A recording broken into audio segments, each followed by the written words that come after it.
తెలంగాణలో మున్సిపల్ ఎన్నికల ఓట్ల లెక్కింపు ప్రారంభమైంది. 116 మున్సిపాలిటీలు 7 కార్పొరేషన్ల పరిధిలో జరిగిన ఎన్నికలకు సంబంధించి బ్యాలెట్ బాక్సుల్లోని ఓట్లను లెక్కిస్తున్నారు. మున్సిపాలిటీల తొలి ఫలితం 10 గంటలలోపే వచ్చే అవకాశం ఉంది, అంటే మరి కాసేపట్లో వచ్చే అవకాశం ఉంది. కార్పొరేషన్ ఎన్నికల ఫలితాలు కాస్త ఆలస్యం అవుతాయని ఎస్సీసీ వర్గాలు వెల్లడించాయి.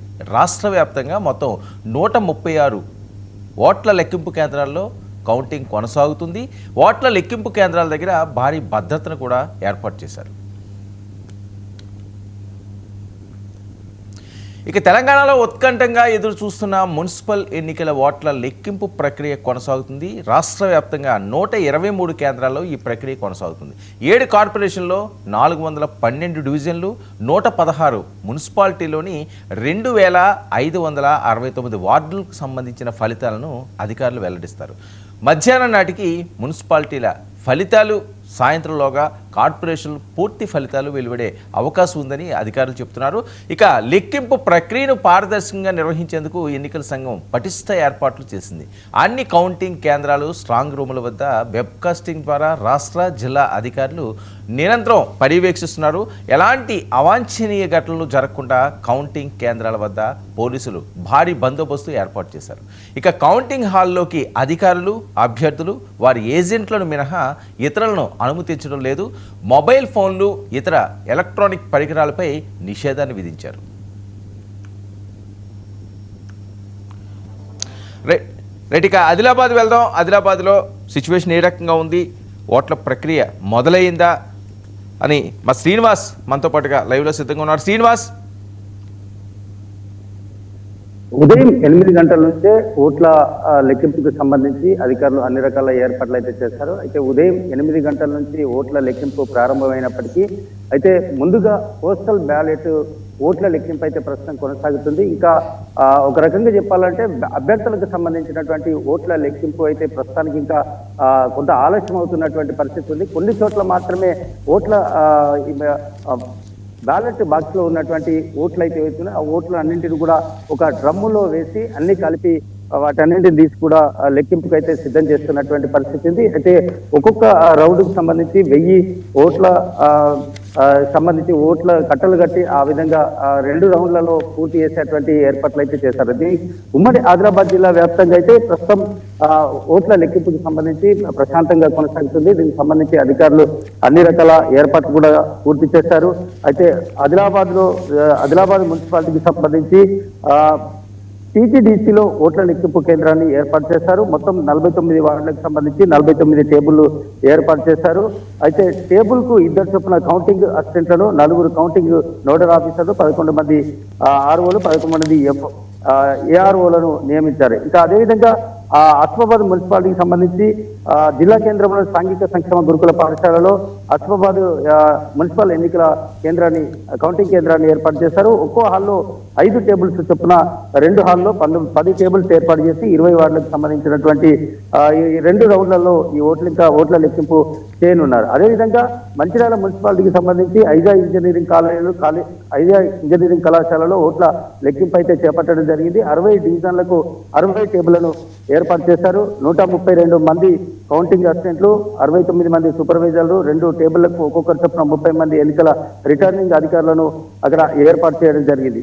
అదేవిధంగా నిర్మల్ సంబంధించి నిర్మల్ జిల్లా కేంద్రంలోని పాలిటెక్నిక్ కళాశాలలో మొదటి అంతస్తులో కౌంటింగ్ ఏర్పాటు చేశారు. నిర్మల్ మున్సిపాలిటీలోని 42 వార్డులకు కౌంటింగ్ గాను 22 టేబుల్స్, బ్యాలెట్ బాక్స్లకు ఒక్కొక్క టేబుల్ మొత్తం 23 టేబుల్స్ ఏర్పాటు చేశారు. కౌంటింగ్ సూపర్వైజర్లు 23 మంది, అదనంగా మరో 5 మొత్తం 28 మంది, కౌంటింగ్ అసిస్టెంట్లు 46 మంది, అదనంగా 9 మంది, మొత్తం 55 మంది ఉండగా నిర్మల్కు 83 మంది విధులు నిర్వహిస్తున్నారు. అదేవిధంగా నిర్మల్ జిల్లా కేంద్రంలోని పాలిటెక్నిక్ కళాశాలలో ఏర్పాటు చేసినటువంటి ఈ కౌంటింగ్ లో అయితే కౌంటింగ్ కొనసాగుతున్నటువంటి పరిస్థితి ఉంది. ఇంకా లక్షట్పేట మున్సిపాలిటీకి సంబంధించి పాత మండల పరిషత్ అభివృద్ధి అధికారి కార్యాలయంలో ఓట్ల లెక్కింపు కేంద్రాన్ని ఏర్పాటు చేశారు. 15 వార్డులకు 8 టేబుల్స్ ఏర్పాటు చేసి రౌండ్ల వారీగా ఓట్ల లెక్కింపు అయితే చేపట్టారు.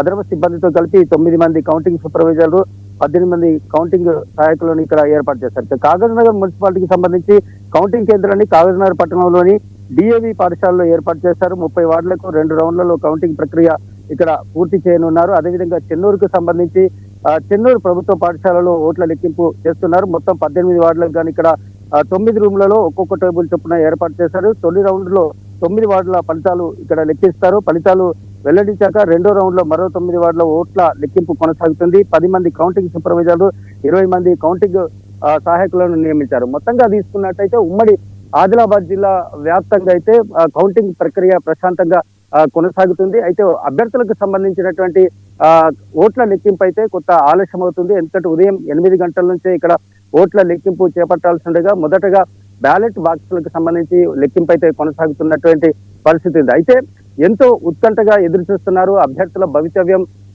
అంటే మధ్యాహ్నం వరకు తేలేటువంటి అవకాశాలు ఉన్నాయి. అంటే మధ్యాహ్నం మున్సిపాలిటీలకు సంబంధించినటువంటి అభ్యర్థుల భవితవ్యం తేలనుంది. అదేవిధంగా కార్పొరేషన్లకు సంబంధించి, ఎందుకంటే కార్పొరేషన్ల పోటీ చేసిన అభ్యర్థుల సంఖ్య ఎక్కువ కాబట్టి సాయంత్రం వరకు ఈ కార్పొరేషన్లకు సంబంధించినటువంటి ఫలితాలు వెల్లడయ్యేటువంటి అవకాశాలు ఉన్నాయి. అయితే ఇన్ని రోజులుగా ప్రచారంలో మునిగి తేలి గెలుపుపై ధీమా వ్యక్తం చేసినటువంటి అభ్యర్థులు ఇప్పుడు ఉత్కంఠతతో ఎదురు చూస్తున్నటువంటి పరిస్థితి ఉంది. ఎవరు ఎక్కడ గెలుస్తారు, ఏ రకంగా గెలుస్తారు, అంటే ఎవరిని గెలుపు వరిస్తుంది అని చెప్పేసి కూడా అందరూ కూడా ఉత్కంఠగా ఎదురు చూస్తున్నటువంటి పరిస్థితి ఉంది. అయితే ఉమ్మడి ఆదిలాబాద్ జిల్లాలో ఈ కౌంటింగ్ కేంద్రాల వద్ద అయితే భారీ బందోబస్తు ఏర్పాటు చేశారు. పూర్తిగా నిఘా కెమెరాలో ఈ ఓట్ల లెక్కింపుకు సంబంధించి అయితే పూర్తిగా కెమెరాలు ఏర్పాటు చేశారు. అదేవిధంగా పోలీసులు ఎవరిని కూడా అనుమతించకుండా గట్టి భద్రతా చర్యలు కూడా చేపట్టారు. అయితే ఇక్కడ భద్రతా పరంగా కూడా ఎప్పటికప్పుడు పర్యవేక్షణలో ఉన్నతాధికారులు కూడా పర్యవేక్షిస్తున్నటువంటి పరిస్థితి కూడా ఉంది. ఇక మరి కాసేపట్లో మొదటి వార్డుకు సంబంధించినటువంటి లెక్కింపు వచ్చేటువంటి అవకాశాలు ఉన్నాయి. ఎందుకంటే ఇప్పటికే చాలా ఆలస్యమైంది. సుమారుగా గంటన్నర టైం అవుతుంది. అయినప్పటికీ కూడా ఇంకా మొదటి రౌండ్కు సంబంధించి ఫలితాలు అయితే వెల్లడి కాలేదు. కొంత ఆలస్యంగా ఈ ఎన్నికల కౌంటింగ్ అయితే కొనసాగుతుందని చెప్పొచ్చు. ఎందుకంటే పోస్టల్ బ్యాలెట్ కి సంబంధించినటువంటి కౌంటింగ్ ఇంకా చేపట్టారు. శ్రీనివాస్,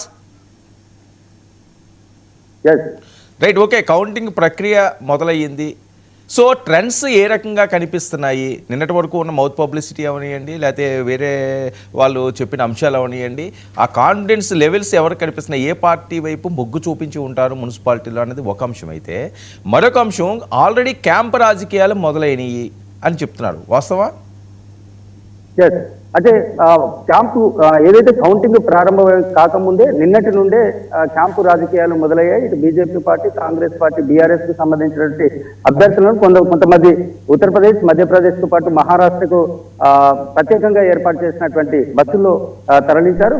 మరికొంతమంది చూసినట్టయితే వైజాగ్, అంటే విశాఖపట్నంతో పాటు కొన్ని గోవా లాంటి ప్రదేశాలకు కూడా తరలించినటువంటి పరిస్థితి అయితే ఏర్పడింది. అయితే ఈ కౌంటింగ్ ప్రక్రియ, కౌంటింగ్ రిజల్ట్ రాకముందే తాము గెలుస్తామనే అటువంటి ధీమాతో అన్ని పార్టీలు కూడా క్యాంపు రాజకీయాలకైతే తెరతీశాయి. ఎందుకంటే తమ అభ్యర్థులు గెలిస్తే గనక ఇతర పార్టీలకు జంప్ అయ్యేటువంటి అవకాశాలు ఉన్నటువంటి నేపథ్యంలో ముందస్తు జాగ్రత్తగా అభ్యర్థులకు, ఎవరైతే కౌన్సిలర్ అభ్యర్థులుగా, కార్పొరేట్ అభ్యర్థులుగా బరిలో నిలిచి పోటీ చేసినటువంటి అభ్యర్థులు ఎవరైతే ఉన్నారో వారందరినీ కూడా క్యాంపుకి అయితే తరలించినటువంటి పరిస్థితి ఉంది. అంతేకాకుండా ఇక్కడ చూసినట్టయితే ఉమ్మడి ఆదిలాబాద్ జిల్లాకు సంబంధించి అయితే దాదాపు ఇటు ఒకవైపు బీజేపీ దాదాపుగా 10కి 10 వస్తాయని చెప్పేసి ఆశాభావం వ్యక్తం చేస్తుంది. అదేవిధంగా కాంగ్రెస్ కూడా ఆశాభావం వ్యక్తం చేస్తుంది.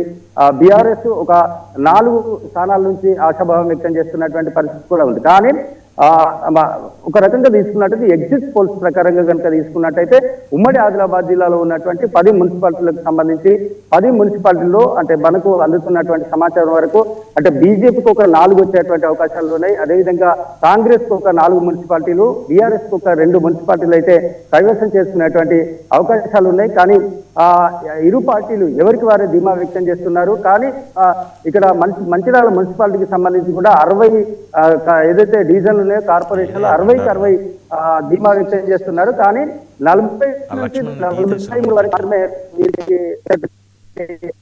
ఉన్నాయని చెప్పేసి ఎగ్జిట్ పోల్స్ అయితే చెప్పారు. Right, okay, thank you for the updates Srinivas. మళ్ళీ మిమ్మల్ని కాంటాక్ట్ చేస్తాము. ఇది ఆదిలాబాద్లో ఉన్న పరిస్థితి. మనతో పాటుగా బీజేపీ అధికార ప్రతినిధి వెంకటరెడ్డి గారు లైవ్లో సిద్ధంగా ఉన్నారు. వెంకటరెడ్డి గారు నమస్తే.